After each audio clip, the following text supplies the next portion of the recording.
It is good to come together for the purpose of co-creating. Do you agree? Yes. You're knowing what you're wanting? Yes. It moves about a bit, yes? Yes. Yes. You are enjoying the contrast of your time and place? Oh, yes, especially that, yes.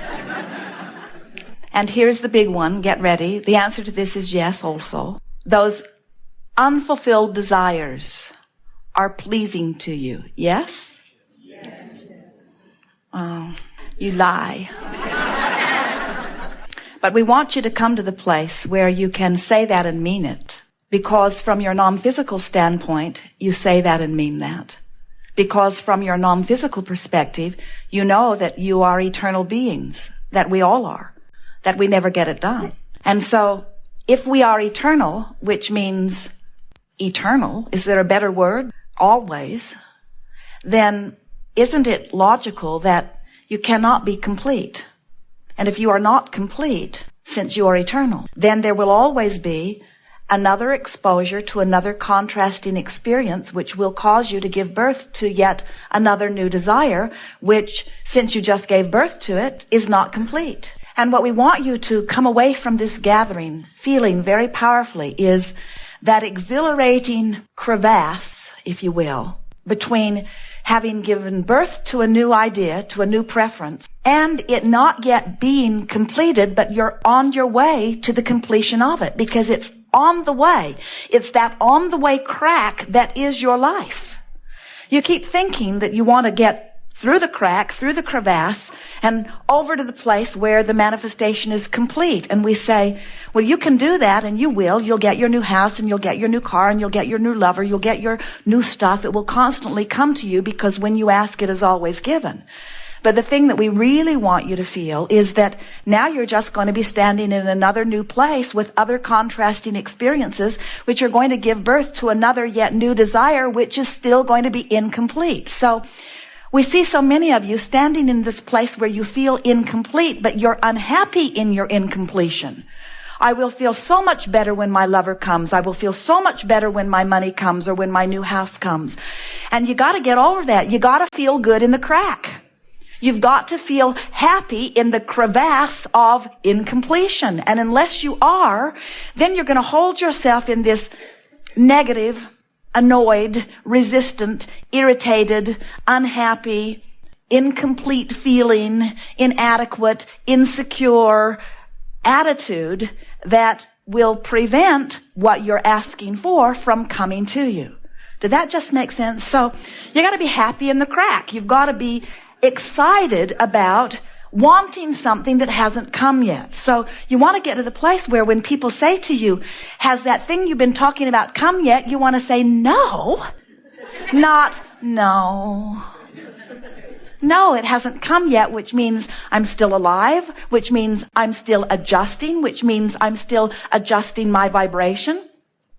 And what is it that you are adjusting your vibration to? You're adjusting your vibration not from not having this thing you want to having this thing you want. You're adjusting this vibration from being unhappy about not having it to being happy even though you don't have it. Because when you're happy even though you don't have it, then you'll have it. But as long as you're unhappy about not having it, that unhappy is a vibration that holds it away. When you're unhappy about not having it, you're practicing the art of resistance. And when you're resisting, you can't have it. Well, how do I get happy about not having something that I really want? Well, it takes practice. It takes understanding you're eternal. It takes understanding that you're on your way. It takes beginning to enjoy the process. Do you know that if we were standing in your physical shoes, and we often are, and we were on our way to something that is in our mind, we're looking forward to it, we're not there yet, we haven't achieved it yet, we would feel anticipation. We would feel eagerness. We would feel optimism. We would feel enjoyment or pleasure at watching how clever the universe is in organizing a way to give it to us. We wouldn't be beating the drum of it's taking too long. We'd be beating the drum of, well, look at that. Well, look at that. Well, wasn't that interesting? Look how it is unfolding. Because when you start beating the drum of, I'm happy in my incompletion, oh, things speed up so fast, you see. So when you ask, it is given every single time. And do you know that you ask not only with your words, not even necessarily with your words. You ask vibrationally as you move through life. So when someone's rude to you, without even knowing it, you're asking for people to be nicer to you. When you're rude to someone, without even knowing it, you are asking or preferring to be nicer yourself. In other words, when you don't have enough money, you want more money. When you are without a relationship, you want a relationship. If you want a relationship, in other words, the contrasting experience is what causes those preferences or desires to be born. Now, this is something that we have not been saying to you very often, not very long. In fact, for many of you, it might be something you have not heard from us yet at all. When you experience contrast, which gives birth to a preference, that preference is, we like to say, lovingly held for you in vibrational escrow. And the reason that is lovingly held for you in vibrational escrow is because in the moment that you give birth to it, the inner being, source energy, God force part of you goes there with it. So now there is a vibrational point of relativity between what you want and what source has come into absolute, utter, instant agreement with, and where you are on the same subject. For example, you're banging around, you go to the mailbox, you get your bills, you don't have enough money to pay your bills. And in that annoying or even frightening moment, you give birth yet to another desire, I want more money. And in the moment that that happens, Source says, agreed, it's done, everything's in place. Vibrational escrow is yours. So now, it's your job to bring yourself into vibrational alignment with this money you're asking for and the vibrational agreement of source energy. So, source is over here, confident, knowing, expecting, eager, passionate about the idea of your money coming. We have a party every time you ask for anything. And you're over here doing something. The question is, are you eager? If you are, then you're in alignment and there's no resistance between you and what you're asking for. And now, since there is no resistance, no separation, no contradiction in your vibration, you're now sending one strong signal, what your inner being knows you want, and you're right there with it. Now, you are practicing what we call the art of allowing. Step 1 is ask. You do that all day, every day. You can't help but do that. Step 2 is answer. Source has already answered. Source is over there holding your goods for you in vibrational escrow. Step 3 is you've got to become a vibrational match to what you're asking for. And as soon as you are, you will have full manifestation of it. So what we notice is more than 99% of every creation is complete vibrationally before you begin to see the physical evidence. So sometimes what happens is you're well along your way to vibrational alignment, but since the evidence hasn't showed itself to you, you choose to look at the absence of what you want and beat the drum of that, which causes you to move yourself in separation. Every time you feel unhappy about something not happening that you want, you hold yourself apart from the vibrational escrow that's got your name on it. Is this making sense to you? So the key word that we want you to remember or phrase is vibrational relativity. You've got to close that vibrational gap between the vibration of what you want and source that is in agreement with it and where you are practicing your thoughts. So you could say you want to close the gap between your desire and your belief. A belief's just a thought you keep thinking. Or you could say you want to close the gap in your vibration, which means you just can't feel bad about something you want and be in the place of letting it in. As Jerry and Esther are traveling from Phoenix to San Diego, they're always so eager to get over to San Diego. They were there for a month. It was 70 degrees mostly. It got all the way up to 79 degrees one day. They're right on the water. The wind feels wonderful. They can hardly wait to get over there. And as they're traveling from Phoenix across there, it's about 400 miles, they know the journey. They know they have to keep pointing west in the direction of San Diego and keep moving, and that eventually they'll get there. And even though most of that 400 miles they're not there, they don't feel unhappy during the time that they're on their way to where they want to be.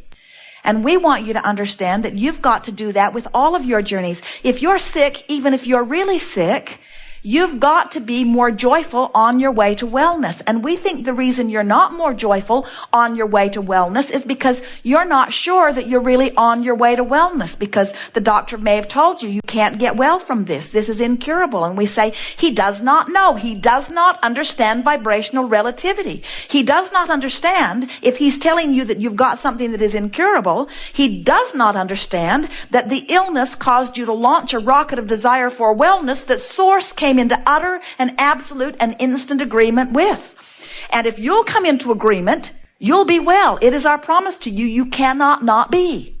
It is law. When you close that vibrational gap, you must have what you are now sending the one signal about, you see. But if you are standing in a place where you are sick, and you are on your way to wellness or trying to be pointed in that direction, what's happening with many of you is you haven't figured out how to quantify that journey. You can't tell whether you're headed toward wellness or away from it. Can you imagine Jerry and Esther getting halfway to San Diego in about Yuma, Arizona, and being so disappointed that they're not yet in San Diego that they get all disoriented and turn around and go back to Phoenix? So they just go Phoenix, Yuma, Phoenix, Yuma, Phoenix, Yuma, Phoenix, Yuma. And then they say, San Diego is incurable. It's an impossible quest. And we say, no, it isn't. Just point in the direction of it and keep going. Don't keep turning around and going in the opposite direction. Well, you say relative to their journey across the desert, that's ridiculous. Of course, they can tell which way to go. There are signposts. They know the way. But sometimes the way from sickness to wellness, or the way from not enough money to enough money, or the way from a rotten relationship to a wonderful relationship, you haven't figured out how to quantify your journey, because you're listening to that one over there and that one over there and that one over there and that one over there. And what we want you to do is leave here today being able to quantify every journey by understanding that when you want something, Source says yes to it and offers a strong signal that when you line up with, you feel good. How hard is that? Source is over here saying, we know what you want. We've been watching you. We've heard everything. And we're offering a signal about what you want. And you can tell by the way you feel when you're on bead with that signal or when you're not, which means when you're happy, on the trail. When you're appreciating, on the trail. When you're joyful, on the trail. When you're ornery, going the other way. When you're angry, going the other way. When you're afraid, going the other way. Good feeling is on the way. Not good feeling is not on the way. This is the way you quantify your journey, you see. So, Abraham, does that mean that I want more money and I've been asking for it? Lord knows I've been asking for it. For years I've been asking for it. And we say, we know, we've been hearing you. And you should see the pile of money that's lined up waiting for you. And the circumstances and events that have been arranged on your behalf. And then you say, but where is the money? I need the money now. And we say, as you beat that drum that makes you feel worse, you've turned around, you're going back to Phoenix. As you do your best to feel a little better, now you're on the way. This is the thing that you have been missing, that from now on you won't be missing. So this journey across whatever desert it is going to be fast for you. From now on, it is our promise to you. The thing that you have been missing is you cannot jump from fear or despair all the way into bright-eyed, bushy-tailed, sunshine, lollipops, and roses appreciation. And when you try to do that, you fall in the ditch, because the vibration of fear of not having enough money and the vibration of exhilaration of having all the money in the world that you want are two very different vibrations. They feel really different. There is a huge vibrational difference. Now, you understand vibrational differences. You cannot set your radio dial on 6:30 a.m. and hear what's being broadcast from 98.7 FM. They're different frequencies. And your transmitter tuner has to match. In other words, the receiver and the transmitter have to be on the same frequency.